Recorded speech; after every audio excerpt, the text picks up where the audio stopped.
രണ്ടാമത്തെ സ്വർഗമേതാ? ഭൂമിയിലെ രണ്ടാമത്തെ സ്വർഗമേതാ? മാ ബൈന ബൈതി വ മിൻബരി റൗളത്തും മിൻ റിയാദിൽ ജന്ന. എന്റെ വീടിന്റെയും എന്റെ മിമ്പറിന്റെയും ഇടയിലുള്ള സ്ഥലമുണ്ടല്ലോ, അത് സ്വർഗത്തിന്റെ പൂങ്കാവനമാണെന്ന് മുത്തുനബി മുഹമ്മദ് മുസ്തഫ സല്ലല്ലാഹു അലൈഹി വസല്ലം. അല്ലാഹുവേ, ആ സ്ഥലത്ത് നിങ്ങൾ നിന്നിട്ടുണ്ടോ? അവിടെ പോകണം പ്രിയപ്പെട്ടവര്. ലോകത്തതിനേക്കാൾ പുണ്യമുള്ള ഒരു സ്ഥലമില്ല.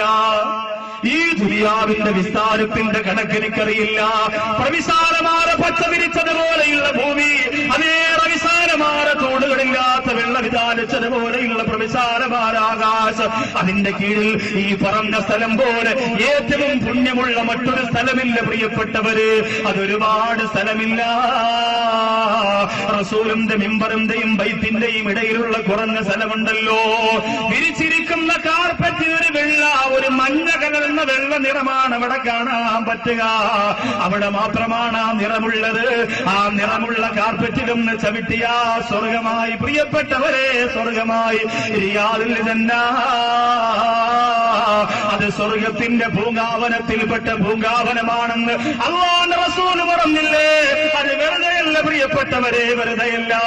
എന്റെ കാനാറ് സ്വർഗത്തിന്റെ വേദിയിൽ വന്നിരിക്കുന്നവരെ, ഇത് റബീഉൽ അവ്വലാണ്, റബീഉൽ അവ്വലാണ്. ആ പുണ്യ സ്ഥലത്ത് നിന്ന് നിസ്കരിക്കാൻ അല്ലാഹു നമുക്ക് ഭാഗ്യം തരട്ടെ. ആ പുണ്യ സ്ഥലത്ത് നിസ്കരിക്കാൻ ഭാഗ്യം കിട്ടിയവർ ഈ സദസ്സിലുണ്ടെങ്കിൽ ഒന്ന് കൈ ഉയർത്തി, ഒരു മനസ്സിന്റെ സന്തോഷത്തിന് വേണ്ടിയാണ്. അൽഹംദുലില്ലാ, ആളുകൾ കൂടുതലുണ്ട്. അള്ളാഹു കബൂൽ ചെയ്യുമാറാകട്ടെ. അവിടെ നിസ്കരിച്ച നിസ്കാരം അള്ളാഹു സ്വീകരിക്കുമാറാകട്ടെ. ലോകത്തെവിടെ ഈ നെറ്റ് കൊണ്ടുവച്ചാലും അവിടെ വെച്ചതുപോലെ ഒരു മഹബ്ബത്ത് അള്ളാഹുവിനുണ്ടാവൂ? ലോകത്തെവിടെ നിങ്ങൾ കൊണ്ടുവയ്ക്കും?